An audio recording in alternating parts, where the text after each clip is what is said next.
Hello everyone, welcome to NCERT novel. आज हम लोग यूपी असिस्टेंट टीचर में प्रैक्टिस सेट करेंगे। सोशल स्टडीज़ का प्रैक्टिस पेपर 9 और सेट 18 है हमारा। ये आज प्रैक्टिस पेपर 9 कंप्लीट हो जाएगा। इसके बाद सिर्फ एक प्रैक्टिस सेट बचा है 10। तो स्टार्ट करते हैं हम लोग 51 पे। क्वेश्चन नंबर 51, मॉनिटरी प्रोटोकॉल निम्न में से किसके संरक्षण से संबंधित है? ये ओजोन लेयर के प्रोटेक्शन से रिलेटेड है। ठीक है, मॉनिटरी प्रोटोकॉल। नेक्स्ट क्वेश्चन है, भारत में हाथी परियोजना की शुरुआत की गई थी। तो एलिफेंट प्रोजेक्ट ये स्टार्ट हुआ था 1992 से। ठीक है। नेक्स्ट क्वेश्चन है, उत्तर प्रदेश में पूर्वांचल एक्सप्रेस वे मार्ग निम्नलिखित में से किस नगर से नहीं गुजरेगा? तो ये देखिए, ये लखनऊ से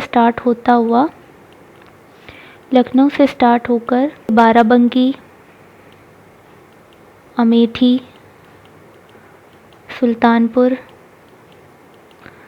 सुल्तानपुर के बाद फैज़ाबाद, उसके बाद अम्बेडकर नगर, आजमगढ़, मऊ,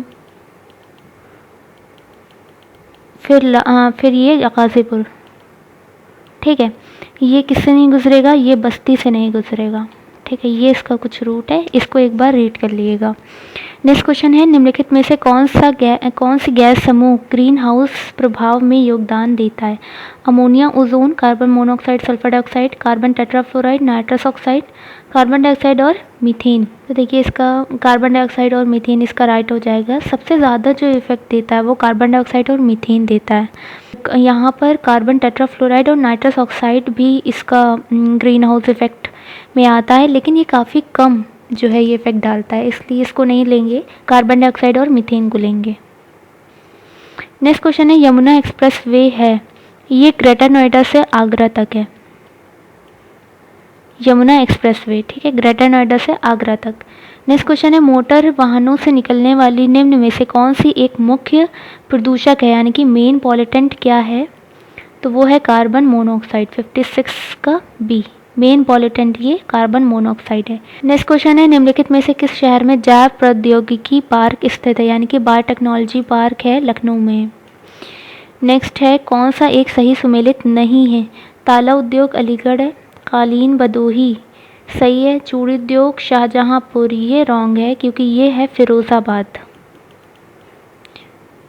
चूड़ी उद्योग फिरोज़ाबाद के लिए फेमस है। ठीक है, चिकन उद्योग लखनऊ ये बिल्कुल सही है, तो आपका सी हो जाएगा राइट आंसर। नेक्स्ट क्वेश्चन है, आयुर्वेद का जनक किन्हें कहा जाता है? ये चरक को कहा जाता है, और ये किसके कोर्ट में थे? ये थे कनिष्क के कोर्ट में।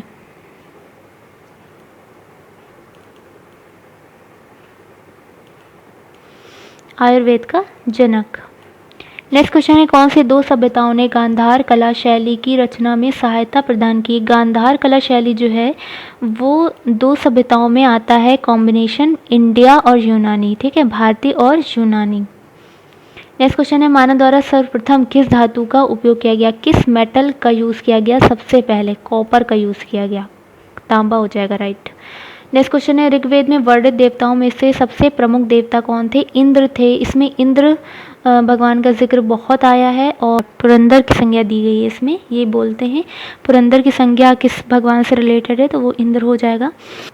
नेक्स्ट क्वेश्चन है, गौतमीपुत्र शतकर्णी किस वंश का शासक था? ये गौतमीपुत्र शतकर्णी ये सातवाहन डायनेस्टी का था, और इसकी बैटल्स के बारे में नासिक पिलर से पता चलता है, नासिक पिलर। ठीक है,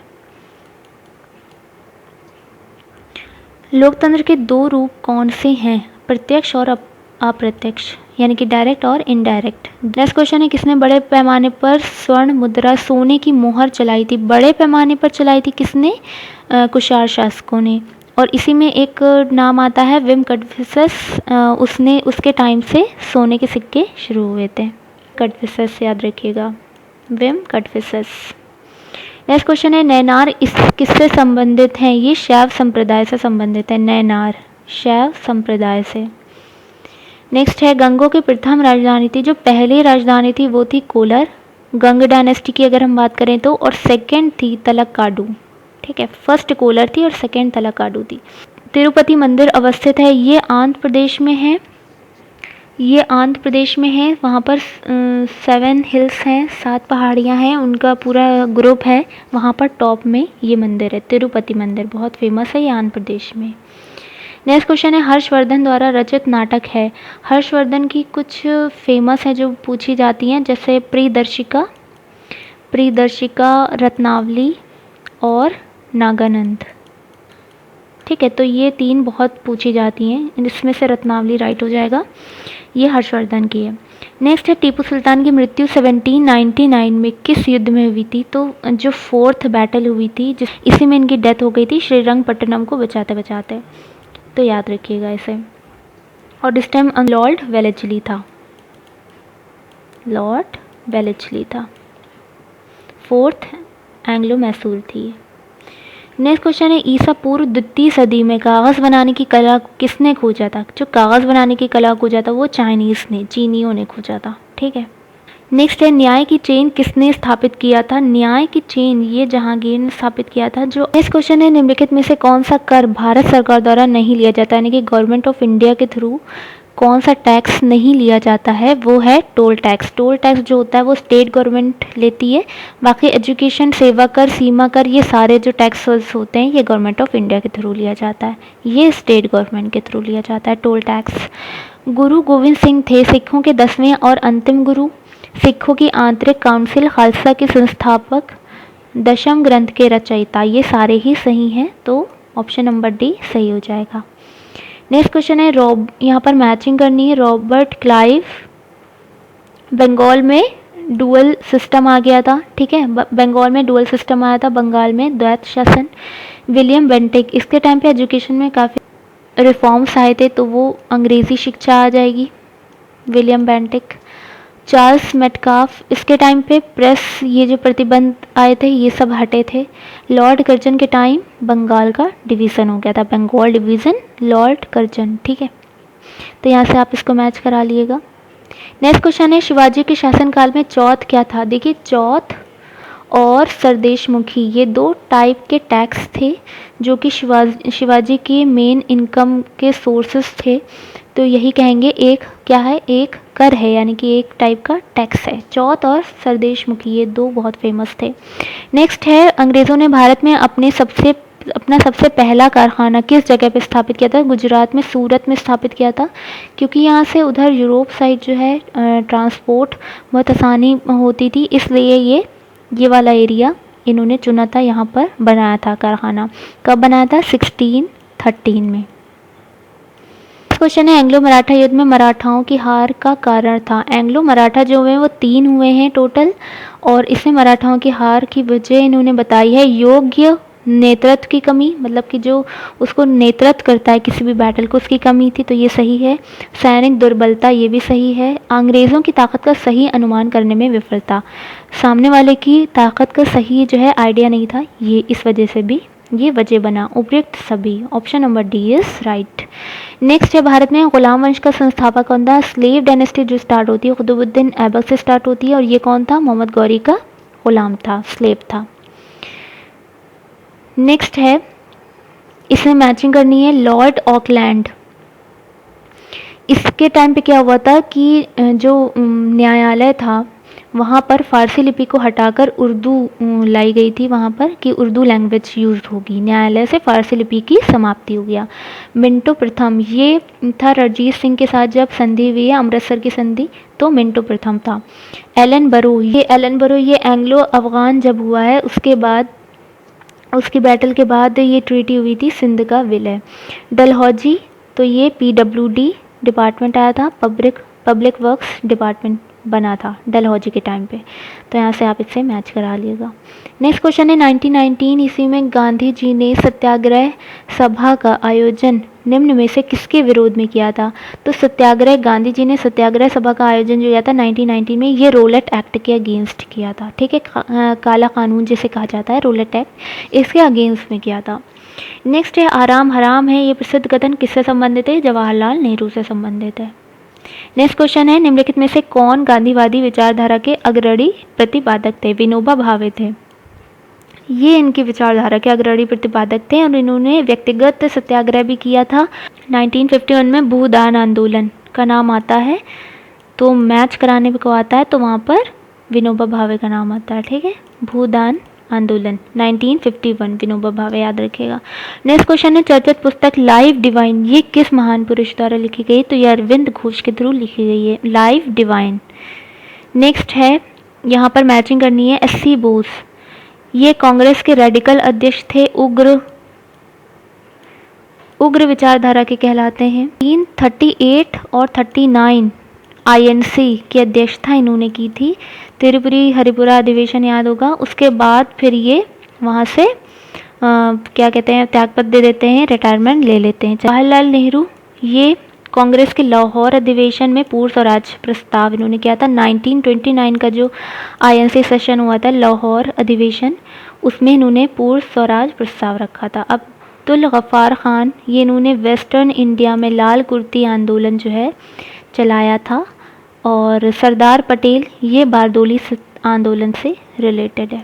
ये 1928 ईयर भी याद रखिए, यहाँ से इसको मैच करा लिएगा। नेक्स्ट क्वेश्चन है बंग भंग का उद्देश्य था। बंग भंग आंदोलन का उद्देश्य था पश्चिमी और पूर्वी बंगाल के हिंदुओं को डिवाइड करना और हिंदू मुस्लिम के बीच में तनाव पैदा करना। ठीक है, नेक्स्ट है विधवा पुनर्विवाह का समर्थक कौन था? विडो रीमैरिज एक्ट ये हुआ था ईश्वर चंद्र विद्यासागर, इन्होंने इसके लिए स्ट्रगल किया था। और बाद में ये होता है किसके टाइम पे? कैनिंग के टाइम पे। कैनिंग के टाइम पे ये पास हो जाता है, विडो रीमैरिज एक्ट यानी कि विधवा पुनर्विवाह अधिनियम, ईश्वर चंद्र विद्यासागर। नेक्स्ट क्वेश्चन है 1940 ईस्वी में विनोबा भावे ने व्यक्तिगत सत्याग्रह कहाँ से शुरू किया था? तो हमने बताया था विनोबा भावे ने व्यक्तिगत सत्याग्रह शुरू किया था, इनका है, और ये महाराष्ट्र के पवनार से इन्होंने स्टार्ट किया था। नेक्स्ट है मुस्लिम लीग ने भारतीय विभाजन की मांग सबसे पहले कब की थी? तो ये सबसे पहले 1940 में की थी, लाहौर सेशन में। ये अध्यक्षता कौन कर रहा था? इस सेशन की अध्यक्षता मोहम्मद अली जिन्ना कर रहे थे। इस क्वेश्चन है भारत के प्रथम उप प्रधानमंत्री कौन थे? वाइस प्राइम मिनिस्टर फर्स्ट, वो थे सरदार वल्लभ भाई पटेल। नेक्स्ट है निम्नलिखित में से किसका सुमेल नहीं है? ब्राज़ील धारा, दक्षिण अटलांटिक महासागर। देखिए अटलांटिक जो है वो इस शेप में है। ठीक है, इधर नॉर्थ अमेरिका है, इधर साउथ अमेरिका है, और यहाँ पर इधर अफ्रीका है। ठीक है, तो कुछ जब ये करंट्स की बात आती है तो मैप ध्यान में आ जाना चाहिए। तो ब्राज़ील धारा कहाँ होगी? साउथ अटलांटिक ओशन में, साउथ अटलांटिक ओशन में, ये सही है। हम्बोल्ट धारा उत्तरी प्रशांत महासागर यानी कि इस साइड नहीं, हम्बोल्ट धारा जो है ये इधर है। ये जो इसका साउथ अमेरिका का पेरू वाला कोस्ट है, पेरू कोस्ट है इधर, तो पेरुवियन इधर इसे धारा भी कहते हैं, पेरुवियन करंट भी कहते हैं हम्बोल्ट को। और ये आ जाएगा साउथ ईस्ट पैसिफिक ओशन आ जाएगा। ठीक है, साउथ ईस्ट पैसिफिक ओशन यानी कि दक्षिणी पूर्वी प्रशांत महासागर, तो ये रॉन्ग हो जाएगा हम्बोल्ट धारा आपका। नेक्स्ट है गल्फ स्ट्रीम उत्तरी अटलांटिक महासागर, गल्फ स्ट्रीम नॉर्थ अटलांटिक में है, ये सही हो जाएगा। अगुलहास धारा ये यहाँ पर ये सही हो जाएगा क्योंकि ये अफ्रीका के इस तरफ है यहाँ पर, तो ये हिंद महासागर इधर लगता है, इंडियन ओशन, अगुलहास ही सही है। तो बाकी सारे सही हैं, हम्बोल्ट धारा गलत थी। नेक्स्ट देखते हैं निम्न में से किसका सुमेल नहीं है? बॉन, राइन, काहिरा, Nile, New York, Hudson, Vienna, Volga. देखिए ये सही है, बॉन राइन सही है, काहिरा नाइल सही है, न्यूयॉर्क हडसन सही है, सिर्फ ये रॉन्ग है, वियना वोल्गा नहीं है। वियना का डेन्यूब पूछी जाती है वियना से। ठीक है, डेन्यूब यहाँ पर है। बुद्ध के उपदेशों का संग्रह है, संग्रह जो उपदेशों का जो संग्रह मिलता है वो सुत्त पिटक में मिलता है। ठीक है, सुत्त पिटक में उपदेशों का संग्रह मिलता है, और विनय पिटक में जो भिक्षु होते हैं उनके बारे में मिलता है, उनके थॉट्स, उनका कैसे लाइफ स्टाइल होता है उसके बारे में पता चलता है विनय पिटक से। और अभिधम पिटक से मिलता जो प्रिंसिपल होते हैं, बुद्धिस्ट जो प्रिंसिपल होते हैं उससे अभिधम पिटक से पता चलता है। तो ये चीज़ तीनों चीज़ें याद रखिएगा। नेक्स्ट है द्वितीय पंचवर्षीय योजना किस मॉडल पर आधारित थी? ये पीसी महालनोबिस मॉडल पर बेस्ड थी, और सेकेंड 5 ईयर प्लान जो था पीसी महालनोबिस मॉडल। और इसमें था कि फास्ट इंडस्ट्रियलाइजेशन होना चाहिए। इसकी थीम थी फास्ट इंडस्ट्रियलाइजेशन, यानी कि अगर हम हिंदी में कहें तो तीव्र औद्योगिकरण। नेक्स्ट है कोयला क्षेत्र हैं और देश हैं, तो डोनेट्स ये आपका यूक्रेन हो जाएगा, डोनेट्स यूक्रेन, कुज़नेट्स्क ये रूस हो जाएगा, लंकाशायर ये यूके हो जाएगा, और सार ये जर्मनी हो जाएगा। ठीक है, तो यहाँ से इसको मैच करा लीजिएगा। नेक्स्ट है अहिल्याबाई रानी थी। अहिल्याबाई जो थी ये मालवा में मल्हार राव थे, उसके होलकर शासक थे मल्हार राव, उनकी बहू थी अहिल्याबाई रानी। लेकिन इनके बेटे जो होते हैं मल्हार राव के बेटे, इनकी डेथ इन्हीं के टाइम पे हो जाती है, तो फिर बाद में यही पूरा संभाल लेती हैं अहिल्या। 1997 में विश्व पर्यावरण सम्मेलन आयोजित किया गया था, यानी कि वर्ल्ड एनवायरमेंटल कॉन्फ्रेंस, ये किया गया था क्योटो में, जापान के क्योटो में किया गया था। और यहीं से क्या निकला था, क्योटो प्रोटोकॉल निकला था, जो कि किससे रिलेटेड है, कार्बन डाइऑक्साइड एमिशन से रिलेटेड है। ठीक है, और मॉन्ट्रियल प्रोटोकॉल ओजोन लेयर से रिलेटेड है। नेक्स्ट क्वेश्चन है निम्नलिखित नदियों में से कौन एक यमुना की सहायक नदी नहीं है। बेतवा है, चंबल है, केन है, रामगंगा नहीं है। रामगंगा गंगा की सहायक नदी है। ठीक है, नेक्स्ट क्वेश्चन है किस नदी की घाटी गहरी खड्ड भूमि यानी कि रवाइंस के लिए फेमस है। घाटी गहरी खड्ड भूमि रवाइंस के लिए फेमस है कौन, चंबल। और ये कहाँ से निकलती है, ये एमपी के आपके मालवा प्लेटू है, वहाँ से ये निकलती है। और फिर इसका डायरेक्शन जो होता है नॉर्थ साइड होता हुआ थोड़ा सा इधर राजस्थान में जाती है, राजस्थान में कोटा में जाती है, राजस्थान के कोटा में। ठीक है, तो ये इसका कुछ रूट होता है। तो ये फेमस है खड्ड भूमि के लिए, रवाइंस के लिए फेमस है। नेक्स्ट है सौर प्रणाली में सर्वाधिक चंद्रमा वाला ग्रह कौन है। पहले तो जुपिटर था, लेकिन बाद में अब शनि हो गया है। 2019 में 20 मून्स की खोजे गए थे, कहाँ पर, सैटर्न में। ठीक है, सैटर्न में खोजे गए थे। तो अब टोटल कितने हो गए, 82 मून्स हो गए हैं सैटर्न के पास, और आपके जुपिटर में 79 है। ठीक है, तो सबसे ज़्यादा मून किसके पास है, शनि के पास है। तो यहाँ पर हमारे 50 क्वेश्चन फिनिश हो जाते हैं। ये वाला प्रैक्टिस सेट 9 फिनिश हो जाता है। इसके बाद एक लास्ट प्रैक्टिस पेपर बचा है, और हमारे जीके के 3 प्रैक्टिस पेपर बचे हैं। तो टोटल 4 प्रैक्टिस पेपर हैं, जल्द से जल्द ख़त्म कर देंगे। फिर उसके बाद जो आपका जो book authors, award honours, submits, ये सब 2021 की हैं, इनको अपडेट करेंगे, उसको एक बार ज़रूर पढ़कर जाइएगा। ठीक है, थैंक यू सो मच।